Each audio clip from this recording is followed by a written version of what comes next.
Senti, stavamo dicendo al massimo in futuro come modello. No, quello non devo fare. No. Speriamo più come calciatore.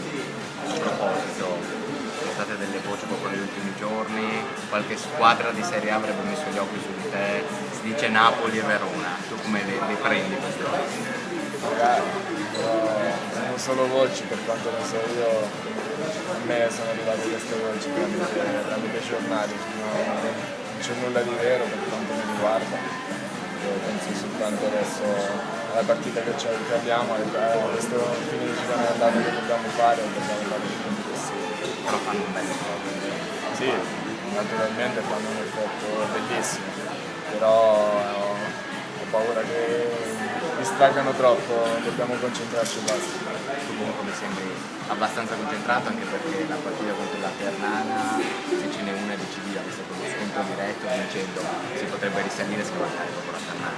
Beh, vincendo si prenderebbe una bella boccata d'aria, dobbiamo cercare di fare il risultato pieno, dobbiamo riuscirci in tutti i modi e ci stiamo preparando apposta per questo.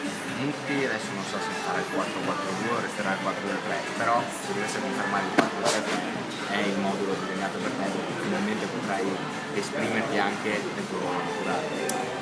No, ma finora mi sono trovato bene anche sui altri ruoli, quindi non c'è nessun problema, se vuole continuare col 4-4-2 sa che io sono disponibile al 100%, se c'è 4-3-3 ci prendiamo.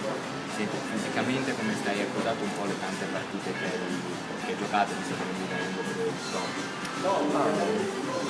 No, adesso penso di essermi abbastanza riposato, sono un paio di partite che mi riposo sulla panchina, quindi quando il mister aveva bisogno di me sa che sono pronto e riposato. Abbiamo più parlato dalla partita contro il Brescia, quando hai provato quell'Eurogol, il pallonetto che purtroppo non è andata bene. Tanti hanno detto ma perché non è avanzato, non è provato ad andare quella in testa. Era contro il Crotone. Come ti sei sentito insomma in quell'occasione? Hai avuto paura che l'avversario stesse rimontando per quello proprio il pallonetto? Mi sono forse fatto prendere un po' troppo dalla fretta nel cercare la conclusione, rivedendo l'azione forse potevo avere più tempo per fare un'altra scelta, però hai davvero poco tempo, quello che ti senti di fare non devi ripensarci, perché davvero succede tutto in una frazione di secondo. Se ricapita contro la Ternana, una botta forte che non la va. Faccio gol, non importa come, faccio gol e basta.